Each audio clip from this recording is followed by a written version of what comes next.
من الشيطان الرجيم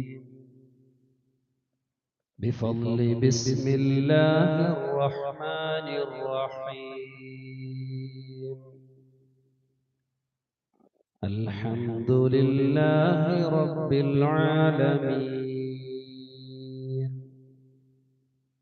الصلاة والسلام على سيدنا ومولانا وحبيب ربنا وطبيب لبنا خاتم الأنبياء والمرسلين ورسول رب العالمين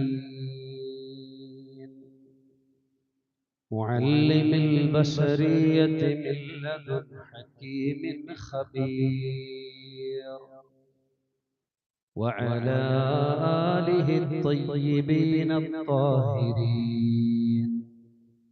وعلى أصحابه أجمعين رب اشرح لي صدري ويسر لي أمري واحلل عقدة من لساني يفقه قولي سبحانك لا علم لنا إلا ما علمتنا إنك أنت العليم الحكيم رب هب لي حكما وألحقني بالصالحين واجعل لي لسان صدق في الآخرين واجعلني من ورثة جنة النعيم إلهي لا تعذبني فإني مقر بالذي قد كان مني يظن الناس بي خيرا فإني لشر الخلق إن لم تعف عني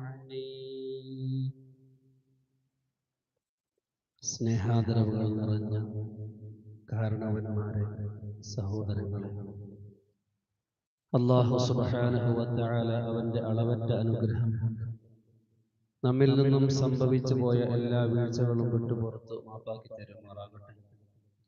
ശിഷ്ടകാലം അവന്റെ പൊരുത്തത്തിലായി ജീവിക്കാൻ നാഥൻ നമുക്കെല്ലാം തൗഫീഖ് നൽകുമാറാകട്ടെ. നമ്മുടെയും നാമുമായി ബന്ധപ്പെട്ടവരുടെയും നമ്മോട് ദുആ കൊണ്ട് ഏൽപ്പിച്ചവരുടെയും എല്ലാ വിഷമങ്ങളും പ്രയാസങ്ങളും മാറ്റി അല്ലാഹു സമാധാനം പ്രദാനം ചെയ്യുമാറാകട്ടെ. നമ്മയും അവരെയും നമ്മിൽ നിന്നും മൺമറഞ്ഞ എല്ലാവരെയും ആഖിറത്തിൽ വിജയിക്കുന്ന മുത്തഖീങ്ങളിൽ അല്ലാഹു ഉൾപ്പെടുത്തുമാറാകട്ടെ.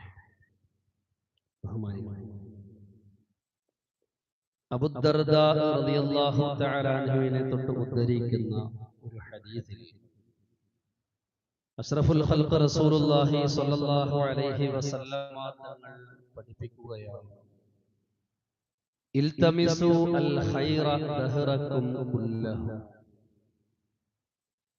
ഇൽതമിസു നിങ്ങൾ അന്വേഷിക്കണമേ, അൽ ഖൈറ നന്മയെ, ദഹറകും കുല്ലഹു നിങ്ങളുടെ ആയുഷ്കാലം മുഴുവനും, ജീവിതകാലം മുഴുവനും നിങ്ങൾ നന്മയെ അന്വേഷിക്കണമേ എന്ന് ഹബീബായ നബി മുഹമ്മദ് മുസ്തഫ സല്ലല്ലാഹു അലൈഹി വസല്ലമ തങ്ങൾ നമ്മോട് കൽപ്പിക്കുകയാണ്. ജീവിതത്തിന്റെ ഏതെങ്കിലും മേഖലകളിൽ അല്ല, എല്ലാ മേഖലകളിലും നിങ്ങൾ നന്മയെ അന്വേഷിക്കണമേ എന്നാണ് നമ്മുടെ നേതാവ് നമുക്ക് പഠിപ്പിച്ചു തന്നിട്ടുള്ളത്. ആരാധനാ കർമ്മങ്ങൾ മാത്രമല്ല നന്മ, ജീവിതത്തിന്റെ നിഖില മേഖലകളിലും ആയുഷ്കാലം മുഴുവനും എവിടെയെല്ലാം നാം ബന്ധപ്പെടുന്നുണ്ടോ അവിടെയെല്ലാം നിങ്ങൾ ഖൈറിനെ തേടണേ എന്നാണ്, ഖൈറിനെ അന്വേഷിക്കണമേ എന്നാണ് തങ്ങളുടെ നിർദ്ദേശം. കുടുംബത്തിലാകുമ്പോൾ അവിടെയും ഖൈർ, സമൂഹത്തിൽ ഇറങ്ങുമ്പോഴും അവിടെയും ഖൈർ, ജീവിതത്തിന്റെ ഏത് മേഖലയുമായിട്ട് ബന്ധപ്പെടുമ്പോഴും നിങ്ങൾ ഖൈറിനെ തെരഞ്ഞെടുക്കണമേ എന്നാണ് തങ്ങളുടെ നിർദ്ദേശം. എന്നിട്ട് തങ്ങൾ പറയുന്നുണ്ട്, തഅറളൂ ലിനഫഹാത്തില്ലാഹ്, ജീവിതം മുഴുവനും നിങ്ങൾ ഖൈറ് ആണ് ചെയ്യേണ്ടത്, തെരഞ്ഞെടുക്കേണ്ടത്. എന്നാലും തഅറളൂ, നിങ്ങൾ കൂടുതൽ ജാഗ്രത പുലർത്തണം. ലിനഫഹാത്തില്ലാഹ്, അല്ലാഹു സുബ്ഹാനഹു വ തആല നിങ്ങളുടെ ജീവിതത്തിൽ തരുന്ന ചില സുവർണ അവസരങ്ങളിൽ നിങ്ങൾ ജാഗ്രത പുലർത്തണം, നിങ്ങൾ ജാഗ്രതയുള്ളവരായിരിക്കണം എന്ന് നബി സല്ലല്ലാഹു അലൈഹി വസല്ലം തങ്ങൾ നമ്മളോട് കൽപ്പിക്കുകയാണ്. തഅറളൂ ലിനഫഹാത്തില്ലാഹ്, നല്ല നല്ല അവസരങ്ങൾ അല്ലാഹു തആല നിങ്ങളുടെ ജീവിതത്തിൽ തരും. ആ അവസരങ്ങളിൽ കൂടുതലായിട്ട് ഖൈറിലേക്ക് നിങ്ങൾ അടുക്കണം എന്നതാണ് തങ്ങളുടെ നിർദ്ദേശം. അല്ലാഹുവിന്റെ ഹബീബ് പഠിപ്പിക്കുന്നു, ഫഇന്ന ലില്ലാഹി നഫഹാത്തിൻ മിർ റഹ്മത്തില്ലാഹ്, അല്ലാഹുവിന്റെ ഔദാര്യത്തിൽ നിന്നും അല്ലാഹുവിന്റെ റഹ്മത്തിൽ നിന്നും നിങ്ങളുടെ ജീവിതത്തിൽ പല പല അവസരങ്ങളിലും അല്ലാഹു തആല നിങ്ങൾക്ക് അവസരങ്ങൾ നൽകുന്നുണ്ട്, നല്ല നല്ല അവസരങ്ങൾ നൽകുന്നുണ്ട് അല്ലാഹുവിന്റെ കാരുണ്യത്തിൽ നിന്നും. ബഹുമാനികളെ, നമ്മുടെ ജീവിതത്തിൽ അല്ലാഹു തആല നൽകുന്ന അവസരങ്ങൾ റജബ്, ശഅബാൻ, റമളാൻ, ഇതെല്ലാം സാധാരണ പോലെ സൂര്യൻ ഉദിക്കുകയും അസ്തമിക്കുകയും ചെയ്യുന്നു എന്ന നിലയിൽ, എന്ന ഒരു നിലപാട് നാം എടുക്കാതെ, നമ്മുടെ ജീവിതത്തിൽ അല്ലാഹു തആല നൽകിയേക്കുന്ന അവസരങ്ങളാണ് എന്ന് മനസ്സിലാക്കിക്കൊണ്ട് ചെയ്യുന്ന കാര്യങ്ങളെല്ലാം ഖൈറായ നിലയിൽ ആക്കിയെടുക്കാൻ നാം ശ്രദ്ധിക്കേണ്ടതുണ്ട്. ആരാധനാ കർമ്മങ്ങളിൽ ശ്രദ്ധിക്കുക എന്ന് പറഞ്ഞാൽ നിസ്കാരത്തിൽ ശ്രദ്ധിക്കുക എന്ന് മാത്രമല്ല, എവിടെ നമ്മൾ ബന്ധപ്പെടുന്നുണ്ടോ അവിടെയെല്ലാം ഖൈറായ നിലയിൽ ആക്കിയെടുക്കുവാനുള്ള പരിശ്രമം, അതാണ് നമുക്ക് ഉണ്ടാകേണ്ടത്. പ്രത്യേകിച്ച് റജബും ശഅബാനും റമളാനും എല്ലാം. എന്തുകൊണ്ട്? അല്ലാഹു സുബ്ഹാനഹു വ തആല സൂറത്തുൽ ഹശ്റിലെ 18ാമത്തെ ആയത്തിലൂടെ നമ്മളോട് പറഞ്ഞത് എന്താ? യാ അയ്യുഹല്ലദീന ആമനു തഖുല്ലാഹ്, മുഅ്മിനീങ്ങളെ, നിങ്ങൾ അല്ലാഹുവിനെ തഖ്വ ചെയ്യണം. വൽ തൻദുർ നഫ്സും മാ ഖദ്ദമത് ലിഗദിൻ, മരണത്തിന് ശേഷമുള്ള ജീവിതത്തിന് വേണ്ടി നിങ്ങൾ എന്താണ് ചെയ്തേക്കുന്നത് എന്നൊന്ന് ചിന്തിക്കണേ. അല്ലാഹു തആല പറയുന്നു, വൽ തൻദുർ, നിങ്ങളൊന്ന് ആലോചിക്കണം. മാ ഖദ്ദമത് ലിഗദിൻ, മരണത്തിന് ശേഷമുള്ളതായ ജീവിതത്തിന് വേണ്ടി എന്താ നിങ്ങൾ ചെയ്തത്? വത്തഖുല്ലാഹ്, അല്ലാഹുവിനെ നിങ്ങൾ തഖ്വ ചെയ്യണം. സൂറത്തുൽ ഹശ്റിലെ 18ാമത്തെ ഈ ആയത്തിൽ അല്ലാഹു തആല ഇത്തഖുല്ലാഹ് എന്ന് ആവർത്തിച്ചു പറഞ്ഞേക്കുന്നു. 2 സ്ഥലങ്ങളിൽ മാത്രമാണ് അല്ലാഹു തആല അങ്ങനെ വിശുദ്ധ ഖുർആൻ ശരീഫിൽ കൊണ്ടുവന്നിട്ടുള്ളൂ. അതിൽ ഒരു ഭാഗം ഇതാണ്. എന്ത്? നിങ്ങൾ അല്ലാഹുവിനെ ഭയക്കണമേ എന്ന് പറഞ്ഞുകൊണ്ട് ഒറ്റ ആയത്തിൽ തന്നെ 2 തവണ ആവർത്തിച്ചേക്കുന്നത് 2 സ്ഥലങ്ങളിൽ മാത്രമാണ്. അതിൽ ഒന്ന് ഈ സ്ഥലത്താണ്. ഏത് സ്ഥലം? മരണത്തിന് ശേഷമുള്ള ജീവിതത്തിന് വേണ്ടി നിങ്ങൾ എന്ത് ചെയ്തു എന്ന് ആലോചിക്കണേ എന്ന് പറയുന്ന ഭാഗത്താണ് അല്ലാഹു തആല കൊണ്ടുവന്നത്. യാ അയ്യുഹല്ലദീന ആമനു തഖുല്ലാഹ് വൽ തൻദുർ നഫ്സും മാ ഖദ്ദമത് ലിഗദിൻ വത്തഖുല്ലാഹ് ഇന്നല്ലാഹ ഖബീറുൻ ബിമാ തഅമലൂൻ. ശരിക്കും നമുക്ക് ആലോചിക്കേണ്ടതുണ്ട് ഈ ആയത്തില്. എന്തിനാ അല്ലാഹു തആല 2 പ്രാവശ്യം ഇത്തഖുല്ലാഹ് എന്ന് പറയുന്നത്? ബഹുമാനികളെ, കാര്യം ഗൗരവമുള്ളതാണ്. നാളത്തേക്ക് വേണ്ടി, മരണത്തിന് ശേഷമുള്ളതായ ജീവിതത്തിന് വേണ്ടി, മരണം വന്നു കഴിഞ്ഞാൽ പിന്നെ ഒരു സുബ്ഹാനല്ലാഹ് പോലും പറയാൻ നമുക്ക് അവസരം ഉണ്ടാവുകയില്ല. അമലിന്റെ ലോകത്ത് നിന്ന് സവാബിന്റെ ലോകത്തേക്ക്, കർമ്മത്തിന്റെ ലോകത്ത് നിന്ന് കർമ്മഫലത്തിന്റെ ലോകത്തേക്ക് നാം മാറിക്കഴിയുമ്പോ പിന്നെ അവസരങ്ങളൊക്കെ നമുക്ക് നഷ്ടപ്പെടുകയാണ്. അതുകൊണ്ട് അല്ലാഹു തആല പറഞ്ഞത് ഇത്തഖുല്ലാഹ്, നിങ്ങൾ അല്ലാഹുവിനെ ഭയപ്പെടുക. എന്നിട്ട് അല്ലാഹു തആല അവസാനിപ്പിച്ചത് എന്ത് പറഞ്ഞിട്ടാണ്? ഇന്നല്ലാഹ ഖബീറുൻ ബിമാ തഅമലൂൻ. നമ്മുടെ മനസ്സിൽ എപ്പോഴും ഉണ്ടായിരിക്കേണ്ട ഒരു വചനമാണ് ഇന്നല്ലാഹ ഖബീറുൻ ബിമാ തഅമലൂന. നിങ്ങൾ ചെയ്യുന്ന കാര്യങ്ങളെ കുറിച്ച് അല്ലാഹു തആല സൂക്ഷ്മമായി അറിയുന്നവനാണ്. നിങ്ങൾ ചെയ്യുന്ന കാര്യങ്ങളെ കുറിച്ച് അല്ലാഹു സൂക്ഷ്മമായി അറിയുന്നവനാണ്. നമ്മൾ വാദിക്കും, നല്ല കാര്യമല്ലേ ഞാൻ ചെയ്തത്, നിസ്കരിക്കുകയല്ലേ ഞാൻ ചെയ്തത്, നല്ല കാര്യമല്ലേ. പക്ഷെ ആ നിസ്കാരം എന്തിനായിരുന്നു എന്ന് ആർക്കറിയാം? അല്ലാഹുവിനറിയാം.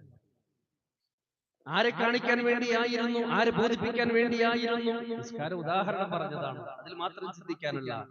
ഏതൊരു ഖൈറായ കാര്യങ്ങളും നാം ചെയ്യുമ്പോഴും ഓർമ്മ വേണം, ഇന്നല്ലാഹ ഖബീറും ബിമാ തഅമലൂൻ. നിങ്ങൾ ചെയ്യുന്ന കാര്യത്തെക്കുറിച്ച് സൂക്ഷ്മതയോടുകൂടി അറിയുന്നവനാണ് അല്ലാഹു തആല. ബഹുമാനികളെ, അപ്പോൾ റജബും ശഅബാനും റമളാനും എല്ലാം അല്ലാഹു സുബ്ഹാനഹു വ തആല നമുക്ക് നൽകിയിരിക്കുന്ന അവസരങ്ങളാണ്. അതുകൊണ്ടല്ലേ പണ്ഡിതന്മാർ പറഞ്ഞിരിക്കുന്നത്, ലാ തഗ്തമ്മ, നീ ഒരിക്കലും ടെൻഷൻ അടിക്കേണ്ടതില്ല, ഇല്ലാ മിൻ ശൈഇൻ യദുറുക ഗദാ, നാളെ നിനക്ക് പ്രയാസമുണ്ടാക്കുന്ന കാര്യത്തിലല്ലാതെ നീ ടെൻഷൻ അടിക്കേണ്ടതില്ല. മരണത്തിന് ശേഷം അല്ലാഹു എനിക്ക് ശിക്ഷ അനുഭവിക്കേണ്ടി വരുമല്ലോ, അങ്ങനെയുള്ള ഒരു കാര്യമാണല്ലോ ഞാൻ ചെയ്തേക്കുന്നത് എന്ന വിഷയത്തിൽ മാത്രമാണ് നീ ടെൻഷൻ അടിക്കേണ്ടതുള്ളൂ. ലാ തഫറഹ്, നീ സന്തോഷിക്കേണ്ടതില്ല, ഇല്ലാ ബിശൈഇൻ യസുറുക ഗദാ, നിനക്ക് നാളെ സന്തോഷം നൽകുന്നതായി ഏത് കാര്യമുണ്ടോ, ആഖിറത്തിൽ പ്രതിഫലാർഹമായ എന്തെങ്കിലും കാര്യം നിനക്ക് ചെയ്യാൻ കഴിഞ്ഞോ, ആ കാര്യത്തിലല്ലാതെ നീ ഒരുപാട് സന്തോഷിക്കുകയും വേണ്ട. ബഹുമാനികൾ, നമ്മുടെ ദുഃഖങ്ങളൊക്കെ ഏത് വിഷയത്തിലാണ് നമ്മുടെ ദുഃഖങ്ങളൊക്കെ ഉള്ളത്? നമ്മുടെ സന്തോഷം ഏതൊക്കെ വിഷയത്തിലാണ് നമ്മുടെ സന്തോഷം? മരണത്തോടുകൂടി അവസാനിക്കുന്ന വിഷയങ്ങളിലാണ് നമ്മുടെ സന്തോഷവും സന്താപവും നിലകൊള്ളുന്നത്, അല്ലേ? ആലോചിച്ചു നോക്കൂ, സന്തോഷമാണെങ്കിലും സന്താപമാണെങ്കിലും നിലകൊള്ളുന്നത് എവിടെയാണ്? മരണത്തോടുകൂടി അവസാനിക്കുന്ന വിഷയത്തിൽ ആയിരിക്കും. അങ്ങനെയല്ല പറയുന്നത് പണ്ഡിതന്മാർ. മരണത്തിന് ശേഷം നിനക്ക് എന്താണോ സന്തോഷമുണ്ടാകുന്നത് ആ വിഷയത്തിൽ നിനക്ക് സന്തോഷിക്കാം. മരണത്തിന് ശേഷം നിനക്ക് എന്താണോ പ്രയാസമുണ്ടാക്കുന്നത് ആ വിഷയത്തിൽ നിനക്ക് ദുഃഖിക്കാം. മൊബൈൽ ഫോൺ കിട്ടി, ധാരാളം അനാവശ്യമായ കാര്യങ്ങൾ കണ്ടുപോയി എന്നതിന്റെ പേരിൽ സന്തോഷിക്കുകയല്ല വേണ്ടത്, ദുഃഖിക്കണം. എന്തുകൊണ്ട്? മരണത്തിന് ശേഷം എന്നെ ചോദ്യം ചെയ്യുമല്ലോ എല്ലാവരുടെയും മുമ്പിൽ വെച്ചുകൊണ്ട്, ഉമ്മയുടെയും ഉപ്പയുടെയും എന്നല്ല, എനിക്ക് വേണ്ടപ്പെട്ട എല്ലാവരുടെയും മുമ്പിൽ വെച്ചുകൊണ്ട് അല്ലാഹു തആല ചോദിക്കുമ്പോ എന്തായിരിക്കും അവസ്ഥ എന്നതിനെ കുറിച്ചുള്ള ചിന്തയായിരിക്കണം ഉണ്ടാകുന്നത്. അതാണ് മഹത്തുക്കളായ പണ്ഡിതന്മാർ നമുക്ക് മനസ്സിലാക്കി തരുന്നത്. ബഹുമാനികളെ, റജബും ശഅബാനും റമളാനും ഇതൊക്കെ വലിയ വലിയ അവസരങ്ങളല്ലേ? ഏറ്റവും ഈ സമുദായത്തിൽ ഏറ്റവും കൂടുതൽ സന്തോഷമുണ്ടായ മാസമല്ലേ റജബ് മാസം എന്നുള്ളത്? ഹബീബായ നബി മുഹമ്മദ് മുസ്തഫ സല്ലല്ലാഹു അലൈഹി വസല്ലമ തങ്ങളെ അല്ലാഹു സുബ്ഹാനഹു വ തആല സപ്തവാനങ്ങളും കടന്നുകൊണ്ട് അല്ലാഹുവിന്റെ അടുക്കലേക്ക് കൊണ്ടുപോയ മാസമല്ലയോ റജബ് മാസം? അല്ലാഹു തആല റജബ് മാസത്തിൽ നമുക്ക് ആയുസ് നൽകിയിട്ടുണ്ട് എങ്കിൽ, അല്ലാഹുവിന്റെ മാസം എന്ന് പറയുന്ന ഈ മാസത്തിൽ ജീവിച്ചിരിക്കാനുള്ള അവസരം അല്ലാഹു തആല നമുക്ക് നൽകിയിട്ടുണ്ട് എങ്കിൽ ഇതിനെ വേണ്ട രീതിയിൽ ഉപയോഗപ്പെടുത്തുക എന്നതല്ലേ നമ്മുടെ ഉത്തരവാദിത്വം. 40 വയസ്സ് മുതൽ 50 വയസ്സ് വരെ വഹയിലൂടെ കേട്ട കാര്യങ്ങൾ കണ്ണിലൂടെ, കാഴ്ചയിലൂടെ കാണിക്കാൻ വേണ്ടി അല്ലാഹു തആല കൊണ്ടുപോയതാണ് റജബ് മാസം, അല്ലേ? റജബ് മാസത്തെ അല്ലാഹു തആല തെരഞ്ഞെടുത്തു. ചിന്തിച്ചു നോക്കൂ, 40ാമത്തെ വയസ്സ് മുതൽ വഹയിലൂടെ കേട്ട കാര്യങ്ങൾ, സ്വർഗം, നരകം, ആകാശ ലോകത്തെ അത്ഭുതങ്ങൾ, ഇതെല്ലാം നേരിട്ട് കാണിച്ചു കൊടുക്കാൻ വേണ്ടി അല്ലാഹു തആല തെരഞ്ഞെടുത്തത് ഈ റജബ് മാസത്തിലല്ലേ? ലൈസൽ ഖബറു കൽ മുആയന. നബി സല്ലല്ലാഹു അലൈഹി വസല്ലം തങ്ങൾ പഠിപ്പിക്കുന്നുണ്ട്, എന്തല്ല? കേട്ടറിവ് കണ്ടറിവ് പോലെയല്ല. ലൈസൽ ഖബറു കൽ മുആയന, കേട്ടറിവ് കണ്ടറിവ് പോലെയല്ല. നമുക്ക് ഓരോരുത്തർക്കും അവകാശപ്പെടാം, എന്ത്? നാം വിശ്വസിക്കുന്ന ഓരോ കാര്യങ്ങളും നമ്മുടെ നേതാവ് വഹയിലൂടെ മാത്രം കേട്ടതല്ല, പിന്നെയോ നേരിട്ട് പോയി കണ്ട് മനസ്സിലാക്കി വന്നിട്ട് നമ്മളോട് പറഞ്ഞു തന്ന കാര്യങ്ങളാണ്.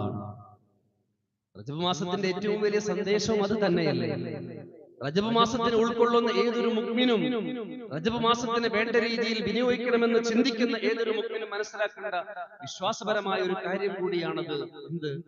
നാം അംഗീകരിക്കുന്ന നമ്മുടെ നേതാവ് നമുക്ക് പറഞ്ഞു തന്നേക്കുന്ന കാര്യങ്ങൾ കേട്ട് അറിഞ്ഞത് മാത്രമല്ല, പിന്നെയോ നേരിട്ട് പോയി കണ്ട് ബോധ്യപ്പെട്ട കാര്യങ്ങളാണ് നമ്മളോട് പറഞ്ഞു തന്നിട്ടുള്ളത്. എല്ലാം അല്ലാഹു തആല വേണ്ട രീതിയിൽ ഉൾക്കൊള്ളാൻ നമുക്ക് തൗഫീഖ് നൽകി അനുഗ്രഹിക്കുമാറാകട്ടെ. ലൈസൽ ഖബറു കൽ മുആയനതി, കേട്ടറിവ് കണ്ടറിവ് പോലെയല്ല. ഈ ഹദീസ് നബി സല്ലല്ലാഹു അലൈഹി വസല്ലം തങ്ങൾ പറയുന്നത് മൂസ നബി അലൈഹി ഇസ്ലാമിനെ ഉദ്ധരിച്ചുകൊണ്ടാണ്. മൂസ നബി അലൈഹി ഇസ്ലാമിനോട് അല്ലാഹു സുബ്ഹാനഹു വ തആല 40 ദിവസം നോമ്പനുഷ്ഠിക്കുവാനും തൂരിസീന പർവ്വതത്തിൽ നിലയുറപ്പിക്കുവാനും അല്ലാഹു തആല കൽപ്പിച്ചു. 40ാമത്തെ ദിവസം തൗറാത്ത് അല്ലാഹു തആല മൂസ നബി അലൈഹി ഇസ്ലാമിനെ ഏൽപ്പിക്കുമ്പോൾ മൂസ നബി അലൈഹി ഇസ്ലാമിനോട് അല്ലാഹു സുബ്ഹാനഹു വ തആല പറഞ്ഞു, ഇന്നാ ഖദ് ഫതന്നാ ഖൗമക മിൻ ബഅദിക വഅളല്ലഹുമുസ് സാമിരിയ്യ. യാ മൂസ നബിയെ അലൈഹിസ്സലാം, ഇന്നാ ഖദ് ഫതന്നാ ഖൗമക, അങ്ങയുടെ സമുദായത്തിനെ ഞാൻ ഫിത്നയിലാക്കിയിട്ടുണ്ട് കേട്ടോ. മിൻ ബഅദിക, ആ സമുദായത്തിൽ നിന്നും അങ്ങ് 40 ദിവസം വിട്ടുനിന്നില്ലേ? ഈ അവസരത്തിൽ ഖദ് അളല്ലഹുമുസ് സാമിരിയ്യു, സാമിരി അവർക്ക് ഒരു സ്വർണത്തിനാലുള്ള പശുക്കുട്ടിയെ ഉണ്ടാക്കി കൊടുത്ത് ഇപ്പൊ അങ്ങയുടെ സമൂഹം പശുക്കുട്ടിയെ ആരാധിച്ചു കൊണ്ടിരിക്കുകയാണ്. എന്തേ സംഭവിച്ചത്? 40 ദിവസം വിട്ടുനിന്നിട്ടുള്ളൂ. അല്ലാഹു സുബ്ഹാനഹു വ തആലയുടെ കൽപ്പന പ്രകാരം 40 ദിവസം തുടർച്ചയായി കഷ്ടപ്പെട്ട് നോമ്പനുഷ്ഠിച്ച് അല്ലാഹു തആലയിൽ നിന്നും തൗറാത്ത് സ്വീകരിക്കാൻ പോകണം മൂസ നബി അലൈഹി സ്വലാം. എന്തിനു വേണ്ടിയാണ്? ഈ സമുദായത്തെ, ഈ സമൂഹത്തെ സമുദ്ധരിക്കാൻ വേണ്ടിയാണ്. അപ്പൊ അള്ളാഹുവിന്റെ ഭാഗത്ത് നിന്ന് കേൾക്കേണ്ടി വന്നത് എന്താ? ഇന്നാ ഖദ് ഫതന്നാ ഖൗമക മിൻ ബഅദിക വഅളല്ലഹുമുസ് സാമിരി. അങ്ങയുടെ സമുദായത്തിൽ സാമിരി എന്ന് പറയുന്ന പഹയൻ എന്ത് ചെയ്തിട്ടുണ്ട്? പിഴപ്പിച്ചിട്ടുണ്ട്. എന്താണ് അവൻ ചെയ്തത്? സ്വർണത്തിനാലുള്ള പശുക്കുട്ടിയെ നിർമ്മിച്ചുകൊണ്ട് അതിനെ ആരാധിച്ചു കൊണ്ടിരിക്കുകയാണ് അവൻ. മൂസ നബി അലൈഹി സ്വലാം ജനതയിലേക്ക് ചെന്നു. നോക്കുമ്പോൾ അവർ പശുക്കുട്ടിയെ ആരാധിച്ചിരിക്കുന്നതായിട്ട് കണ്ടു. മൂസ നബി അലൈഹി സ്വലാം എന്താ ചെയ്തെന്നറിയോ? വിശുദ്ധ ഖുർആൻ ശരീഫ് വിശദീകരിക്കുന്നുണ്ട്. തന്റെ കയ്യിലുള്ള തൗറാത്ത് ഗ്രന്ഥങ്ങളൊക്കെ വലിച്ചെറിഞ്ഞു. എറിയാൻ പാടുണ്ടോ? ഇല്ല. എന്നിട്ടും ഇത് കണ്ടപ്പോഴുള്ളതായ ആ ദേഷ്യത്തിന്റെ പേരിൽ വലിച്ചെറിഞ്ഞു. നമുക്ക് തഫ്സീർ പഠിപ്പിച്ചു തരുന്നത് ആ ഗ്രന്ഥങ്ങൾ ഉടഞ്ഞു എന്നാണ്. വലിച്ചെറിഞ്ഞു. എന്നിട്ട് ഹാറൂൻ നബി അലൈഹി സ്വലാം ആകുന്ന തന്റെ സഹോദരന്റെ താടിക്കും മുടിക്കും പിടിച്ചുകൊണ്ട് നീ എന്റെ ഇത് ശ്രദ്ധിച്ചില്ല എന്ന് ചോദിച്ചുകൊണ്ട് ദേഷ്യപ്പെട്ടതായ മൂസ നബി അലൈഹി സ്വലാമിനെ വിശുദ്ധ ഖുർആൻ ശരീഫ് വിശദീകരിക്കുന്നുണ്ട്.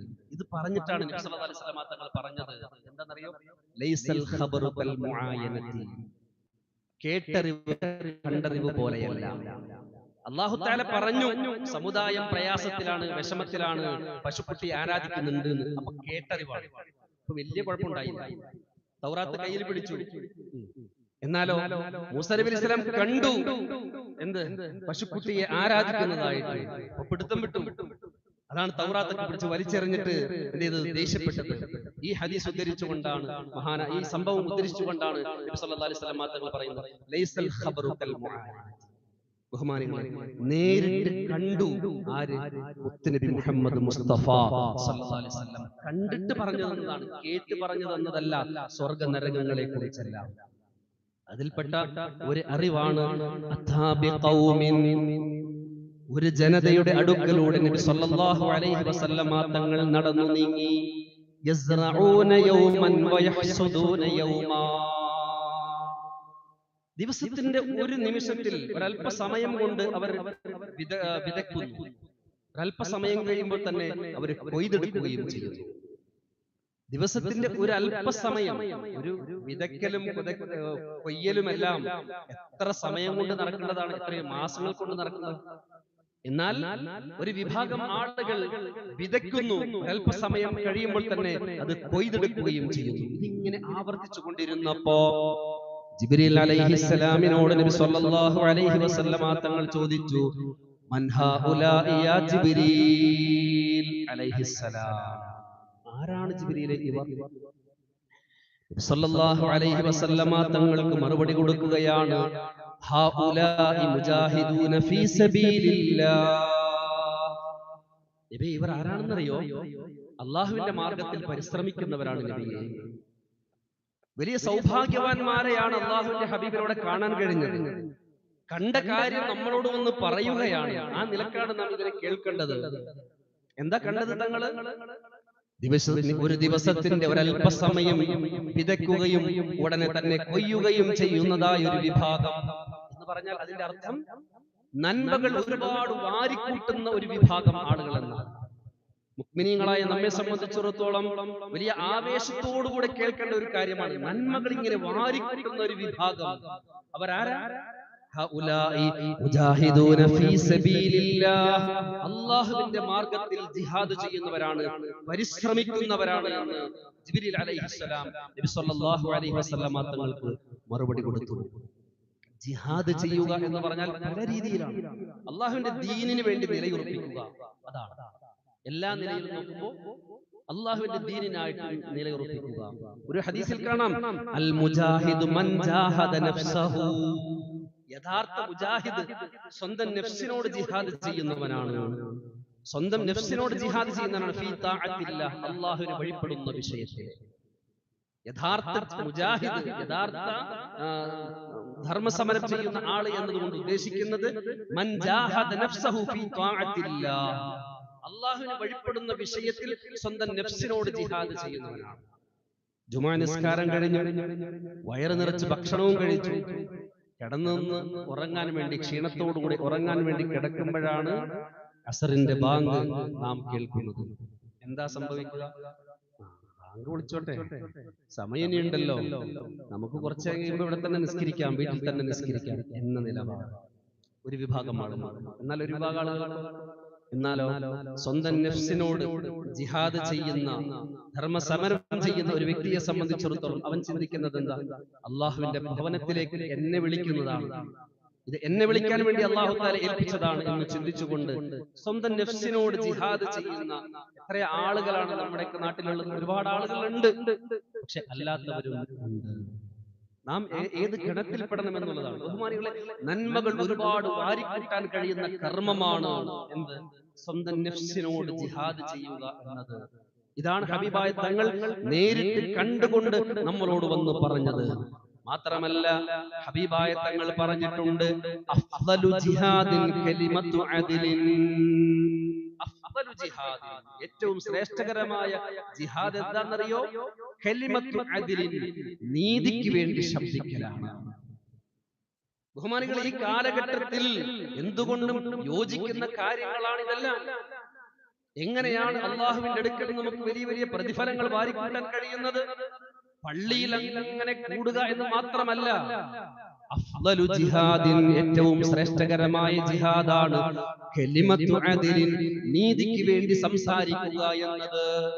പൗരത്വത്തിന്റെ വിഷയം വരുമ്പോ, SIR പോലുള്ളതായ വിഷയങ്ങൾ വരുമ്പോ, ഇതൊന്നും എന്നെ ബാധിക്കുന്നതല്ല എന്ന് പറഞ്ഞുകൊണ്ട് മാറി നിൽക്കുന്നതല്ല. നീതിക്ക് വേണ്ടി എവിടെയെല്ലാം നമ്മൾ ശബ്ദിക്കേണ്ട അവസരങ്ങൾ വരുന്നുണ്ടോ അവിടെയെല്ലാം നാം ശബ്ദിച്ചു കഴിഞ്ഞാൽ നല്ല ഒരു ജിഹാദാണ് നാം നടത്തുന്നത്. ജിഹാദാണ് നടത്തുന്നത്. മതത്തിന് വേണ്ടി ചെയ്യുന്നതല്ലല്ലോ, സമൂഹത്തിന് വേണ്ടി ചെയ്യുന്നതല്ലേ, എന്നാലും അത് ജിഹാദാണ് എന്ന് അഷ്റഫുൽ ഖൽഖ് റസൂലുള്ളാഹി സ്വല്ലല്ലാഹു അലൈഹി വസല്ലം തങ്ങൾ പഠിപ്പിക്കുകയാണ്. ബഹുമാനികളെ, നീട്ടിക്കൊണ്ടുപോകുന്നില്ല, ഒരു ജിഹാദ് കൂടി ഞാൻ നിങ്ങൾക്ക് പരിചയപ്പെടുത്തി തരാം. അഫ്ദലുൽ ജിഹാദി, ഇതെല്ലാം ഹദീസുകളാണ്, കെട്ടുകഥകളല്ല പറയുന്നത്, എല്ലാം ഹദീസുകളാണ്. അഫ്ദലുൽ ജിഹാദി, ഏറ്റവും ശ്രേഷ്ഠകരമായ ജിഹാദ് എന്താണെന്ന് അറിയുമോ? അൽ അംറു ബിൽ മഅറൂഫി വന്നഹ്യു അനിൽ മുൻകരി. നല്ല കാര്യങ്ങൾ കൽപ്പിക്കുക, മോശമായ കാര്യങ്ങളെ നിരുത്സാഹപ്പെടുത്തുക, തടയുക, ഇത് ഏറ്റവും ശ്രേഷ്ഠകരമായ ജിഹാദാണ്. ബഹുമാനികളെ, മുൻഗാമികളിലൊക്കെ ഉണ്ടായ ഒരു ജിഹാദാണ്. ഇപ്പൊ നമ്മൾ ചെയ്യാൻ ഭയക്കുന്ന ഒരു കാര്യമാണ്. നല്ല കാര്യം ആരോടെങ്കിലും പറയാൻ നമുക്കിന്ന് ഭയമാണ്. ഒരു നല്ല ആൾ വന്നേക്കുന്നു, വിമർശനം പേടിയാണ് നമുക്ക്. നല്ല പിള്ള വന്നേക്കുന്നു, അല്ലെ, നീ ഈ കാലഘട്ടത്തിലൊന്നും ജീവിക്കേണ്ടവനല്ലടോ എന്ന് പറഞ്ഞുകൊണ്ട് നമ്മളെ വിമർശിക്കും. അൽ അംറു ബിൽ മഅറൂഫ് വന്നഹ്യു അനിൽ മുൻകരി, മോശമായ കാര്യങ്ങളെ നിരുത്സാഹപ്പെടുത്താൻ ആർക്കാ കഴിയാ? മോശമായ കാര്യങ്ങൾ സമൂഹത്തിൽ ഇല്ല എന്നാണോ? ആർക്ക് പറയാൻ കഴിയും? മോശമായ കാര്യങ്ങൾ സമൂഹത്തിലില്ല എന്ന്, കുടുംബത്തിലില്ല എന്ന് ആർക്ക് പറയാൻ കഴിയും? അള്ളാഹു പറഞ്ഞ നിലക്കാണോ നമ്മുടെ വസ്ത്രധാരണവും ജീവിത രീതിയുമെല്ലാം? അള്ളാഹുവും ഹബീബും പറഞ്ഞ നിലക്കാണോ നമ്മുടെ ഓരോരുത്തരുടെയും കുടുംബങ്ങളിലെ ജീവിത രീതിയും വസ്ത്രധാരണവും എല്ലാം അങ്ങനെയാണോ? ചിന്തിച്ചു നോക്കൂ. എവിടെ നന്മ പറയാൻ നമുക്ക് കഴിയും? സ്വന്തം മക്കളോട് പറയാൻ നമുക്ക് ധൈര്യമുണ്ടോ? പിന്നെയല്ലേ പുറത്തേക്ക് ഇറങ്ങി പറയില്ല. അതെന്നേ നമുക്ക് നഷ്ടപ്പെട്ടിരിക്കുന്നു. അതുകൊണ്ടാണ് ഹബീബായ തങ്ങൾ പറഞ്ഞത് അഫ്ദലുൽ ജിഹാദി, ഏറ്റവും ശ്രേഷ്ഠകരമായ ജിഹാദാണ് അൽ അംറു ബിൽ മഅറൂഫ് വന്നഹ്യു അനിൽ മുൻകരി, നന്മ കൽപ്പിക്കുക തിന്മ നിരുത്സാഹപ്പെടുത്തുക എന്നത്. സല്ലല്ലാഹു അലൈഹി വസല്ലം തങ്ങൾ പറഞ്ഞു ലാ തസാലു ഉമ്മത്തി ബിഖൈർ, എന്റെ സമുദായം ഖൈറിലായിരിക്കും, എന്റെ സമുദായം ഖൈറിലായിരിക്കും. മാ ഉമിറു ബിൽ മഅറൂഫ് വനുഹി അനിൽ മുൻകർ, അവർ നന്മ കൽപ്പിക്കുന്നിടത്തോളം കാലം, തിന്മയെ നിരുത്സാഹപ്പെടുത്തുന്നിടത്തോളം കാലം, വതആവനു അലൽ ബിർർ, ഗുണത്തിൽ പരസ്പരം സഹായിക്കുകയും ചെയ്യുന്നിടത്തോളം കാലം എന്റെ സമുദായം നന്മയിലായിരിക്കും. ഇനി ഇതെല്ലാം കഴിഞ്ഞാലോ, നന്മ കൽപ്പിക്കുകയും തിന്മ നിരോധിക്കുകയും ചെയ്യുന്ന ഒരു സാഹചര്യം ഇല്ലാതെ വന്നാലോ, സല്ലല്ലാഹു അലൈഹി വസല്ലം തങ്ങൾ പറയുന്നു നുസിഅത് മിൻഹുൽ ബറക, ഈ സമുദായത്തിന്റെ എല്ലാ ബറക്കത്തുകളും എടുത്തു കളയപ്പെട്ടിട്ടുണ്ടോ ഇല്ലയോ എന്ന് നമ്മൾ ഓരോരുത്തരും വിലയിരുത്തും. ബഹുമാനികളെ, സമുദായത്തിന്റെ ബറക്കത്ത് എടുത്തു കളയപ്പെടും.